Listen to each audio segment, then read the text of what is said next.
Hello, everybody. Welcome to a new episode of the Dissenter. I'm your host, as always, Ricardo Lopes, and today I'm joined by Dr. Wiebke Bleidorn. She's professor of psychology at the University of Zurich in Switzerland. She examines the conditions, mechanisms, and consequences of personality change, and today we're going to talk a bit about that. So, Dr. Bleidorn, welcome to the show. It's a pleasure to everyone. Well, thank you so much for inviting me. Thanks. So before we get into personality change specifically, I think it would be best for us to understand a little bit how you approach personality in your own work. So do you apply any particular personality inventory like the Big Five or another one? How do you do it? Mhm. Yeah, this is a good question. The measurement is really important before we get to how we measure change. That's true. The big five are actually not so much a particular inventory. In fact, there are actually several questionnaires to assess the big five, but you're right that I use the big five in my work. The big five are more a structural model of personality. And it is a really handy model because it allows us to boil down the hundreds of or thousands of trait terms that we could possibly use to describe individual differences. It boils it down to five broad trait domains. And these trait domains can be used to describe individual differences in personality quite comprehensively. If you don't mind, I'd like to maybe talk about them a little bit because I imagine we're going to talk about them a little more. Yeah. One acronym that's really useful to remember the big five is OCEAN. OCEAN refers to O for openness to experience. I guess that's perhaps even self-explanatory. People differ in the degree to which they are curious about things, intellectually interested, imaginative. This trait really refers also to open-mindedness, and some people score higher or lower on this trait. Well, then the C in OCEAN is conscientiousness, and that describes how orderly, dutiful, punctual, and well-organized people are, whereas people who score lower on this trait maybe a little less organized and maybe a little more laid back, perhaps. And then the E in OCEAN is for extraversion. Many people know this trait domain. Extroverted people are outgoing, social, like parties, have lots of friends, and introverted people actually maybe like a book better than a party and staying at home and are a little more happy when they are by themselves, perhaps. And then where are we? The E, and then we are with the A in the OCEAN. That's for agreeableness, and agreeable people are compassionate and polite, and they like it when things are like when there's harmony and people get along. And people low on agreeableness are actually not afraid also to have a fight maybe and an argument and are disagreeable. And then we are with the N already, right? Did I miss it? Yes, no, it's the end now. Yeah. Yeah, the N is for neuroticism, and um, neuroticism is the one pole, and people who are neurotic are typically a little stressed when they or experience negative affect when they're stressed. They worry a lot. They're a little anxious. People who are emotionally stable are pretty calm and fairly resilient towards stress. So these are five traits that are really handy to describe your personality, at least in broad strokes. And we use this model quite a lot. Yeah. Mhm. And so those are the five big traits, and then you also have other subdivisions, right? Like aspects, facets, if I'm not mistaken. Is there anything important for people to know here in this conversation, since we're going to talk about personality change, about the way the big five are structured? Yeah, this is a really important question. And I think if you think about personality and the structure of it, you can think about a hierarchical model with very broad traits at the highest level. So perhaps even the broadest trait, just one trait could be, are you a person who is socially valued or not valued by others, like a good or a bad person? To really break it down simply. And then the big five are sort of at a mid-level, at a very convenient level to enter the hierarchy, but then it's true that there are lower order traits that we can use to get a more fine-grained description of a person. And these traits can be very useful if we think about a certain context, for example. Think about maybe the school context, where perhaps you want to know more than, is this person open to experience? Perhaps you want to know, is this kid intellectually interested, curious? Is that kid imaginative or not? And you could even break it down, well, at an even lower level. And so under each of these 5 trait domains, you could think about multiple facets to get a more fine-grained description. I also want to say that these trait models are not so much the last word on personality. It's not that we capture every way in which people differ with the big 5, right? Another trait that I'm interested in that is really not that well captured by the big 5 is self-esteem. I study self-esteem a lot, and that describes how much you like and accept yourself as a person, for example. So there are also others, but the big 5, just to be clear, are really handy because they, over the past 60 years, really allowed personality psychology to have a research program that is sort of organized among these big 5 domains, allowed researchers to communicate with each other and to connect research in different subdomains of the discipline. So it's a really useful model. Mm-hmm. So before getting into personality change, perhaps one of the first questions people would ask is if personality traits are heritable, or if they are influenced, or if they are the result of environmental influences, for example. So are they heritable? Yes, I think this is one thing we don't have to be timid about in our discipline in social science. I think we can say yes, all individual differences are heritable to a certain degree.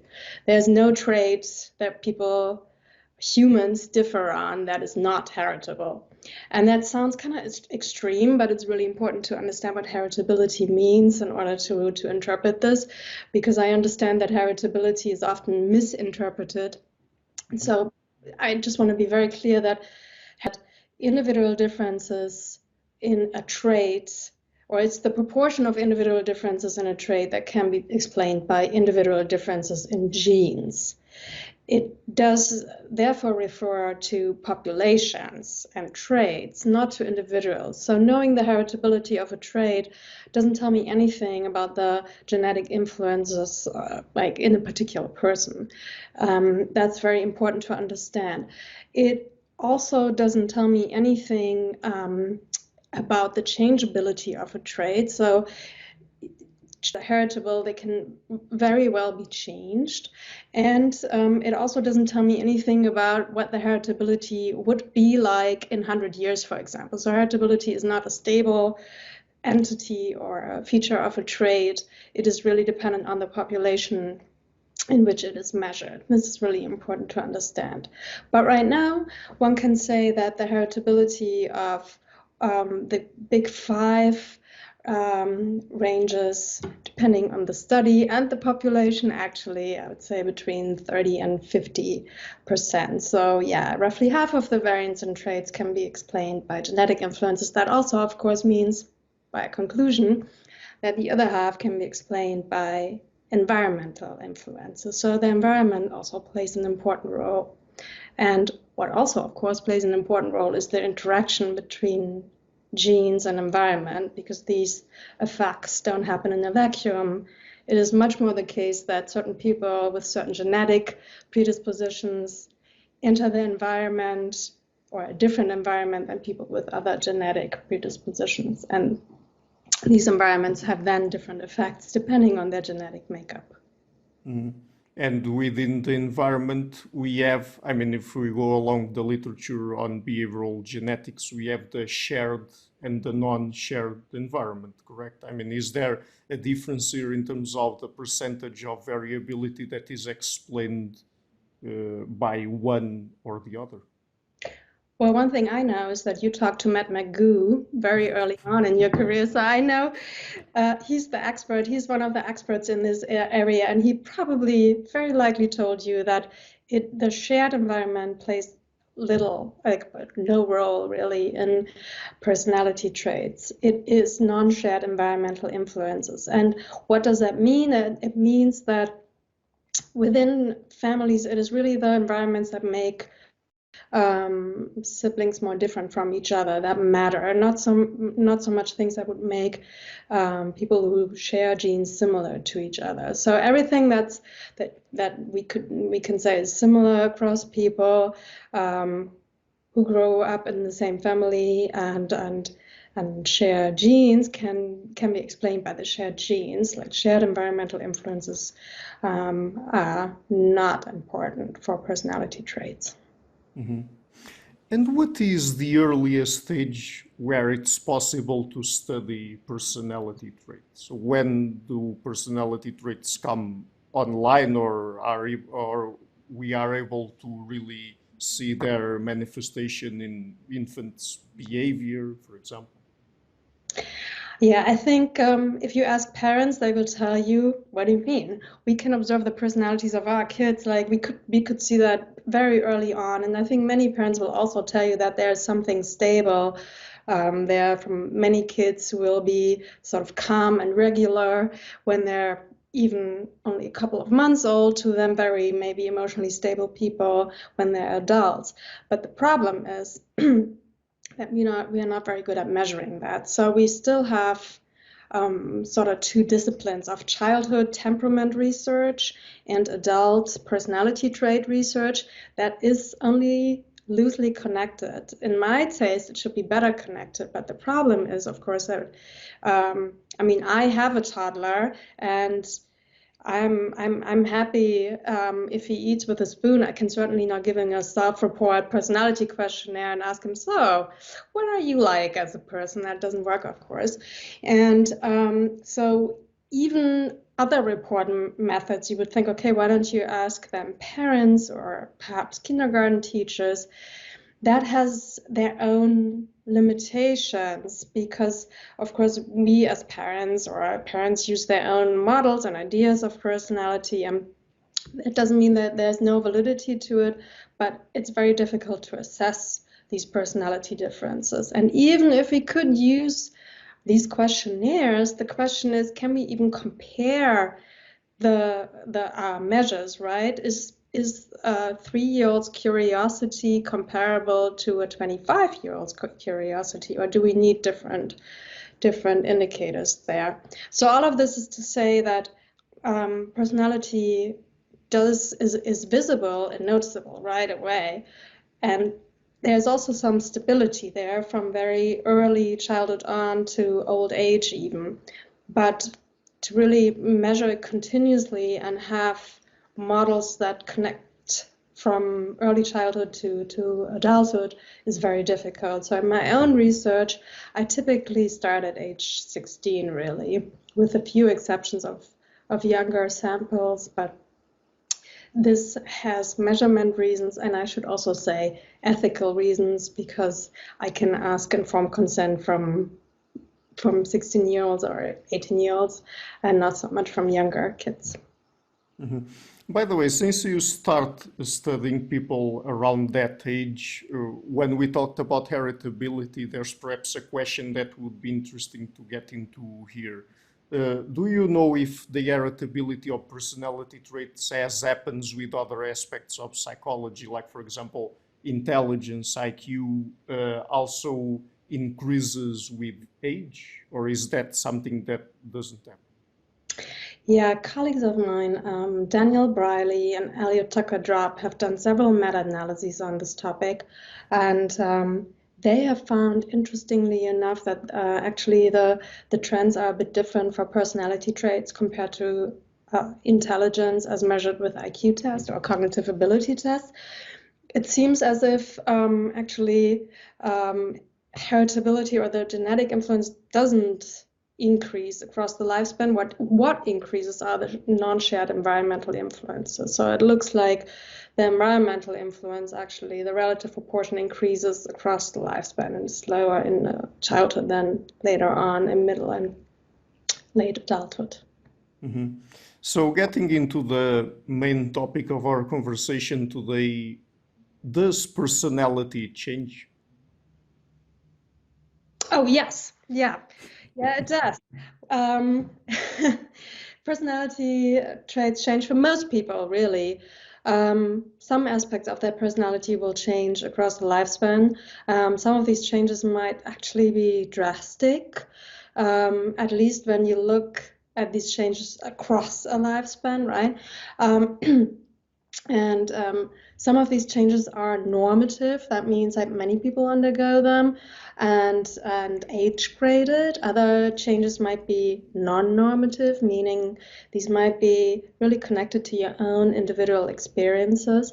And some of these changes might be even purposeful and following an intervention. Mm-hmm.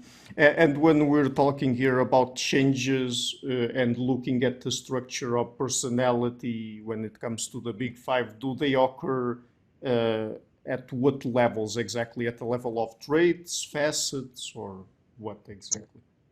Yeah, we can observe changes actually at all levels of the hierarchy. So we have studied changes in the Big Five quite a bit, and we find changes in the Big Five across the lifespan.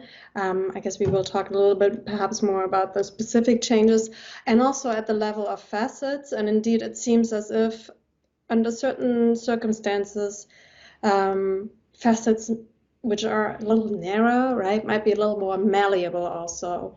And we see perhaps a lot more change even the further down we go, the trait hierarchy. Mm-hmm. So, are there, for example, traits, facets that are more plastic than others or more changeable, let's say, than others? Yeah, so this is a question that we thought that would be the case. And we thought, for example, that those changes, those traits that we see, these normative changes for that they are perhaps more malleable than actually traits that seem a little more stable across the lifespan. But we recently conducted a meta-analysis in which we tested whether there are changes across the big five domains, and it didn't look like it. So these differences are very small. We do find small but significant differences between domain level traits and these narrow facet level traits, which seem to be more malleable, even when accounting for differences in reliability. Mm-hmm. And talking about individual differences, are there individual differences in how personality is plastic or malleable, or, for example, for particular traits, facets, or whatever? Yeah. This is another great question, and here the answer is yes. And I would say this is probably the hardest topic in our field. I mean, I study individual differences. This is my job, and so this is really the one thing about personality change that I'm most interested in, when and why people differ in their personality change trajectories. Because, like I said, there are some normative changes that most people undergo. Fine. But what I'm really interested in is, why do some people change more than others? Why are certain people maybe more reactive to certain life events than others? And it is it's been a really interesting journey, because it is really difficult for us to pin down the individual factors that can explain these individual difference in change. It's been really difficult. For example, we don't find any differences between men and women, let's say. There's very little evidence for gender differences. We do find differences across age groups. Young adults, for example, tend to change more than older adults. And we're also trying to figure out why some people change following life events and others don't. And it seems that those people who think that life events really matter to them change more than others. But there's not like a set of factors that would make you more resilient to or more vulnerable to personality change that I could really list now. Mhm. Yeah. But talking about the patterns that we see across different people, are there really patterns in how personality changes across the lifespan? I mean, as people get older, are there certain traits that tend to go higher or down? Yeah.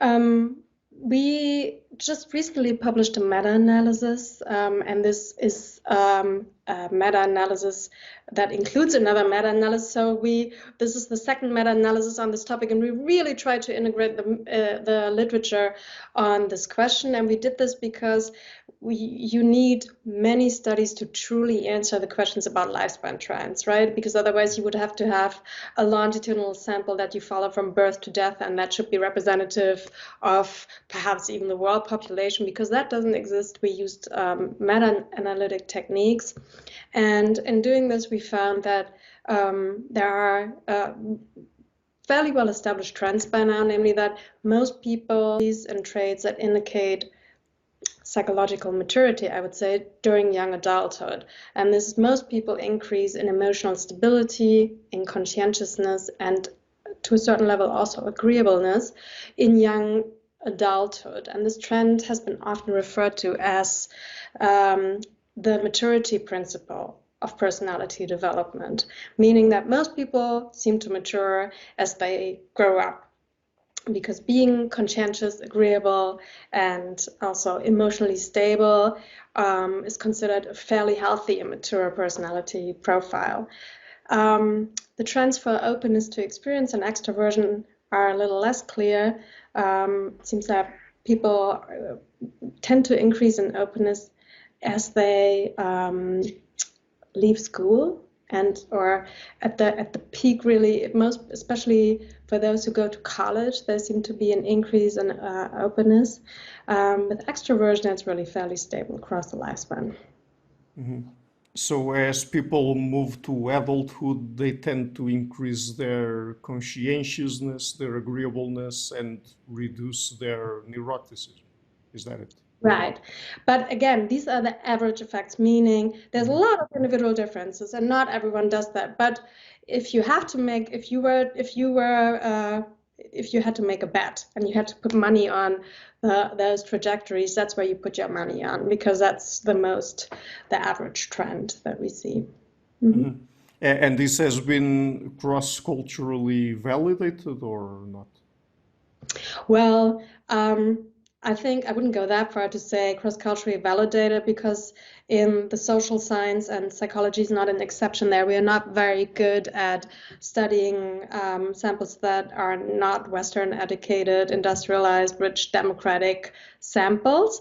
But there are some attempts in which these trends, there have been some attempts in which these trends have been studied in other cultures. For example, we did a cross-sectional study, I should say, so not a longitudinal study, in which we compared age groups from 62 different countries in a sample of roughly 1 million participants, actually, and we found that in all of these countries, like in Argentina, in Iran, in the Netherlands, in Finland, but also in Zimbabwe, the average 40-year-old scores higher in emotional stability, agreeableness, and conscientiousness than the average 16-year-old. So there's really these trends, at least in the cross-sectional data, seem fairly cross-culturally generalizable here. Are there also changes when people transition into motherhood or fatherhood?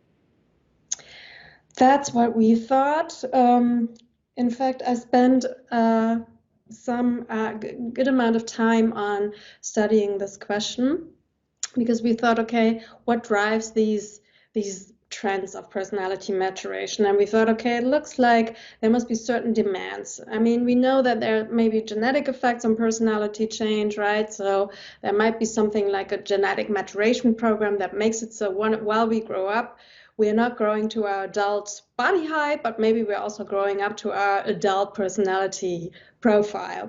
So there's a genetic effect, but then we know that there's environmental effects too.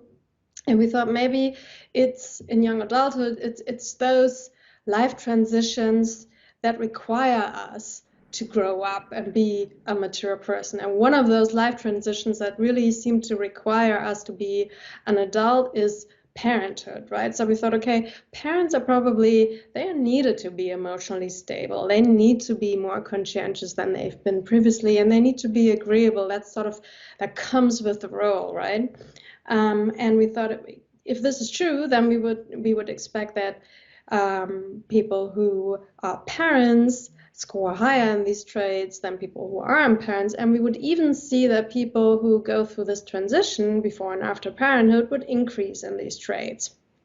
And I can tell you, we tested this left and right in nationally representative data from thousands of participants with really rigorous models, and there's very little evidence that parenthood has an effect on personality trait change, which is really remarkable to us, because we thought, wait a minute, this sort of is, of all the life events that you can think of, this should be one that really matters, but we found actually very little evidence that it matters for the big five. It does matter for your self-esteem, especially if you are a mother, not so much for fathers, but for mothers it matters, and it's not always in the best sense, I should say, for your self-esteem, but it doesn't seem to affect the big five. So if there are personality traits that are more suited for someone to be a mother or a father, people already have those traits before they become one. That's exactly right. Yeah, it's correct that you can use the big five to predict perhaps who becomes a father or a mother in young adults, for example. People who are more agreeable, more conscientious, less open, are more and more emotionally stable, more likely to have a kid compared to control groups who are otherwise similar. And also people who are higher in self-esteem actually are more likely to become parents. But then for mothers, it looks like during pregnancy and also after childbirth, there's a dip in self-esteem. So it seems like there's maybe a trend that we gain the self-esteem to have a child, but then having one is really stressful and maybe not so good for our self-esteem. Mm-hmm. Yeah, because I was just wondering, since there are these studies out there. I'm not sure to what extent they're valid or not, but people sometimes talk a lot about, or recently about, the changes in the brain of women that are pregnant and then after they give birth that occur. I mean, I was just wondering if that could also imply some changes at the level of personality traits or not, or if it's just them feeling more attached to the infant or something like that. Yeah. Of course, my research is restricted to Yeah. questionnaires in this domain, I should say, and I can only speak to that. And I'm also not saying that it doesn't mean your personality doesn't change at all, but not so much at the level of self-reported trait change. And I can also tell you what my guess is why we don't find it. I mean, there is a chance that really nothing's going on. We're all the same, parenthood or not, who cares? Or it could be that, for example, we don't see the expected increases in trait conscientiousness because people have already increased before the birth of the child. Because you think, okay, because most, at least in my studies, even among a study of 85,000 mothers from Norway that we did, almost all pregnancies were planned. But there was just a small amount of unplanned pregnancies, so people seem to mostly decide about this right now in Western societies and in the samples I studied. And so it could be that the changes happened before the transition to parenthood. It could also be that when you ask parents after the birth of the child, if they're well organized, for example, and have good control, and if they're always on time, it could also be that the bar has raised, right? They feel like, actually, no, I'm not, because I'm struggling, even though maybe if you would really have a behavioral measure, they would actually do fairly well and get everything done that they did before, maybe even more.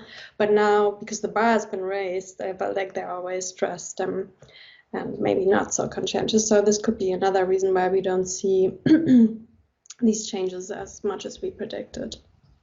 So I'm not sure if you thought about this or not, but since earlier we talked about the transition to adulthood. So, for example, if someone as a child when they're an adolescent, would you expect then that the changes we see in the transition to adulthood would occur just later on when that phase comes on? You mean if like if the transition to adulthood is really important, or If the personality changes that we see in the transition to adulthood would still only occur when they reach adulthood, even though they already have a child, for example. oh, I see. Yeah, that's a good question. I don't know, really. We haven't really tested this along those lines. Yeah. Okay, fair enough. Another question, is there a relationship between personality and life goals? Yeah, there seemed to be an interesting relationship between life goals or motives in general, life motives, right? You can think about personality traits about as if they're like describing what you are like, and motives or life goals what you want in life, right? So these things go together. And we find, for example, that people who overall strive for goals like power and agency and achievement, for example, appear to be those people who might maybe increase a little more in extroversion and also conscientiousness traits that sort of feed into these goals. Interestingly, though, a study that is not published yet that I'm working on, in which we used a more fine-grained goal measure. So we not only talked about these broad motives, but we actually talked, do you want intimacy? Do you want to have a family, for example, and a relationship? As one example, we found that those people who continue to strive for intimacy and feel like this is always a way and they always have to strive for it, they actually increase in neuroticism, apologies. So they become more neurotic. So it seems like this is a really stressful thing. If you have a life goal that remains unfulfilled, and it's not only a value of yours, but you really want this and you never get to it, that seems to be stressful and seem to make you more neurotic. Yeah. Mhm. So, still in the domain of personality change, what about daily experiences? Do they change personality? Yeah, well, I don't know. This is, I mean, ultimately, I would say that all the life events we study also are or manifest in daily experiences. So yes, I think the answer must be yes, right? But to what degree one daily experience can change personality, I think I would be more skeptical. I don't think that there is this one event, like you meet someone really important and you feel enlightened, that will change your personality. I do think that frequent daily experiences that sort of change your patterns of thoughts, feelings, and behaviors can actually change personality bottom up. So most scholars today think about personality change, in fact, as a bottom up process where you change your daily behavior, the way you think, the way you feel, and maybe also the way you think about yourself, and then the trait change follow. And not so much as a, oh, today I decide I think I'm going to be a more conscientious person, so the trait change, and then from that follows all the changes in behaviors and feelings. So this seems not impossible, but less likely. So I do think daily experiences matter. And I think also that this would be a very useful addition to our research on life events and personality change if we had, for example, daily diaries of mothers who just had a baby to see, okay, how do these people differ and what is happening to those who maybe actually experience changes in their personality or in their self-esteem, what's different for their daily routines. Mhm. So, one more question about life events, because we've already touched on them several times during our interview when I asked you about the heritability of personality traits, and you told me that in later phases of development, people are more influenced by the non-shared environment, and that includes life events. But then when we talked about personality change and its plasticity, you also mentioned a little bit life events and how perhaps some people are more impacted by them and perhaps more impacted by by one kind of life events, but not others, something like that. So what is really the impact of life events? I mean, is there something else you would add to what we've already talked about? Yeah, we talked about motherhood or parenthood mostly, right? There's been a lot of research on life events and personality trait change, and the answer is that we do know that there's something going on. This major life experience seemed to really, at least for some people, create a disruption that leads to changes in their patterns of thoughts, feelings, and behaviors that make up personality traits. And some people seem to experience lasting changes. Main effects that I could say this life event leads to this kind of personality change are rare. There are two types of events, or two events, I should say, that have been fairly reliably connected to changes in personality. The first event is the first romantic relationship. That's a life event that for most people matters, especially for young men, not so much for young women, but for young men, that seems to be a really important event. Most, as a young man, actually, that's like a relief. They increase in self-esteem and they decrease in neuroticism or increase in emotional stability. So it really seems like that's a major stressor. Even if people break up a couple of weeks ago, that seems to, after they get together, the first relationship seems to be an important event. The other event that we find effects for fairly consistently, I would say, is the graduation from school and college. There's a lot of research showing that there seemed to be something of entering or leaving school and entering the work world is connected to changes in conscientiousness and in some ways also openness to experience. Mm-hmm. Isn't it the case that the impact that life events have on people also depends on their personality traits, that people with different personality traits deal with similar life events differently?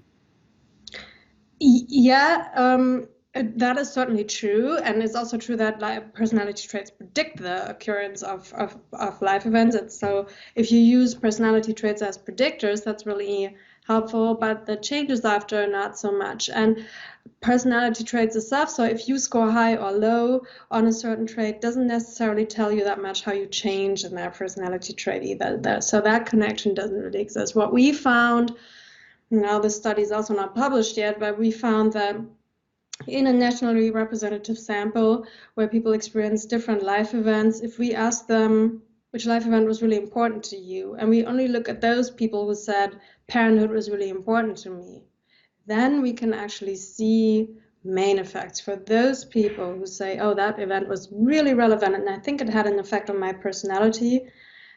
These people seem to have changed even in the past in their personality along the lines they experienced it. So there must be something that's subjectively also really important to you in order for that life event to change. And I'm not saying that, wait a minute, parenthood must be important for everyone. That's true. But I think for some people, they noticed that it really had a changing effect on their personality also.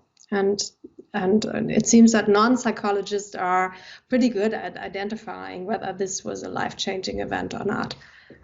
Mm-hmm. Yeah, I mean, just one example that came to my mind about personality, people score higher or lower on neuroticism, and I would imagine that stressful life events would have more of an impact on someone who scores high than someone who scores low. I mean, I'm not sure if that would translate into personality changes necessarily, but just an example. Right. And you would think then that those people are also more likely to become even more neurotic. But the truth is that neurotic people are not only reacting to stressful events differently, they also end up in stressful events more often because they perceive even little things more stressful. So it's really what is so difficult for us.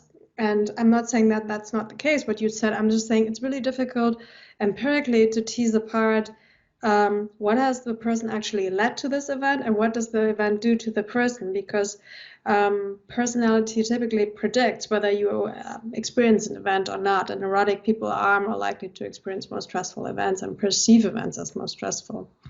Yeah, also, and perhaps this is another thing that comes from behavioral the genetics, active gene-environment correlations. I mean, it's also the case that people, at least when they have the liberty to do so, seek the environments that go more along their personality traits, and perhaps that reinforces them in a way. Yeah.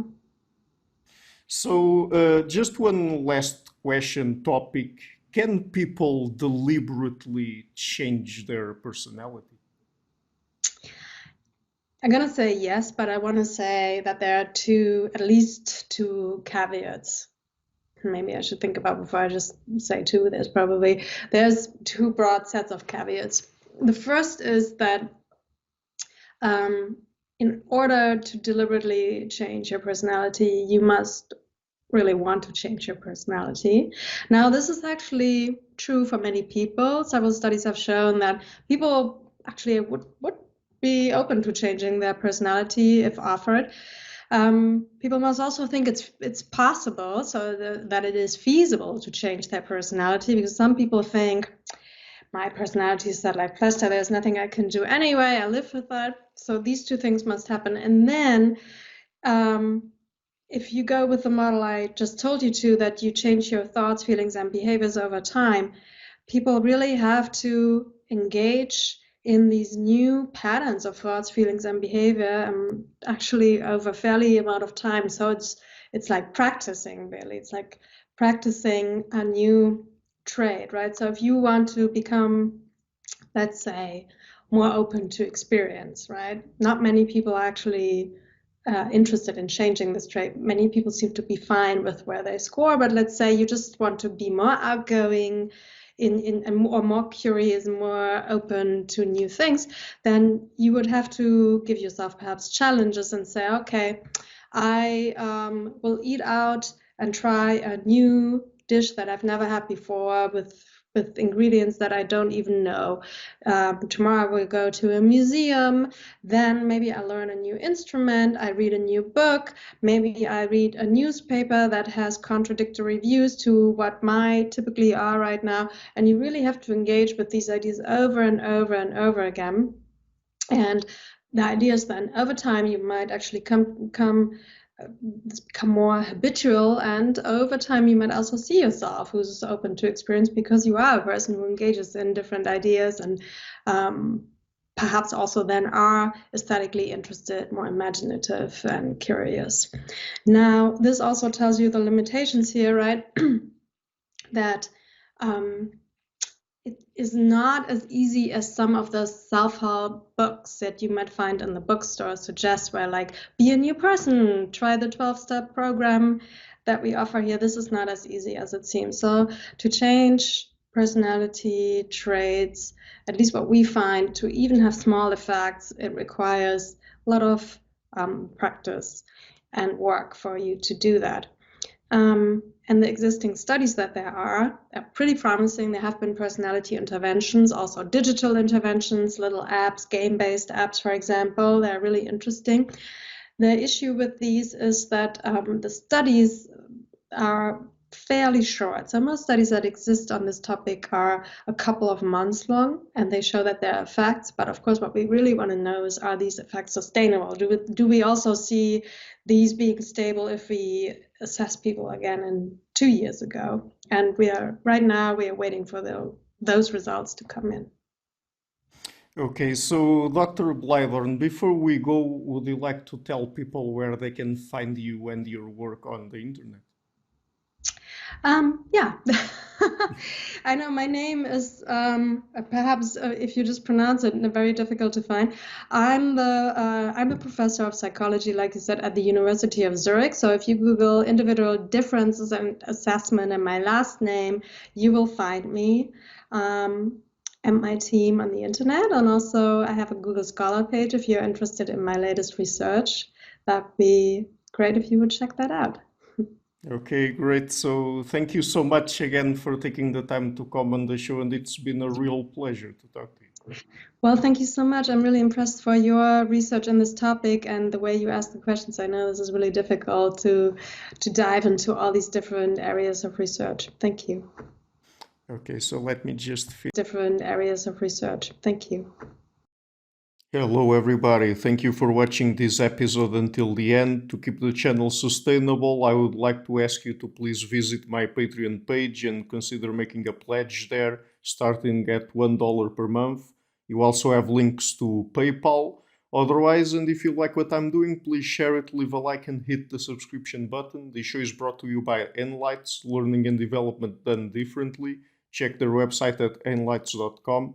I would also like to give a huge thank you to my main patrons and PayPal supporters, Karen Litska and Blanchett Perga, Larsen, Lau Guerrero, Francis Ford, Hans Frederick Sunder, Ricardo Vladimiro, Craig Healy, Adam Castle, Olaf, Alex Jonathan Wiesel, Jacob Klinkby, Matthew Whitting, Bert Arno Wolf, Tim Hollis, Eric Alenia, John Connors, Paulina Barron, Philip Force Connolly, Jerry Mueller, Herbert Gintis, Bo Weingard, Rebecca Newberger Goldstein, Dan Demetriou, Robert Windegar, Rui Inácio, Arthur Coe, Zup, Marco Neves, Colin Holbrook, Susan Pinker, Bernardo Seixas, Pablo Santurbano, Simon Colombo, Jorge Pinha, Phil Kavanagh, Corey Clark, Mark Blythe, Roberto Inguenzo, Michael Stormir, Samuel Andreff, Tiago Nunes, Bernard Unig, Alexander Dunbauer, Fergal Cusson, Evan Bodrenko, Hal Herzog, Don Ross, Jonathan Librant, Oslan Bullitt, Nathan Nguyen, Stanton T, Samuel Correa, Eric Hines, Mark Smith, J.W., João Weira, Tom Hummel, David Sloan Wilson, Yacila Dez Araújo, Eden Solon,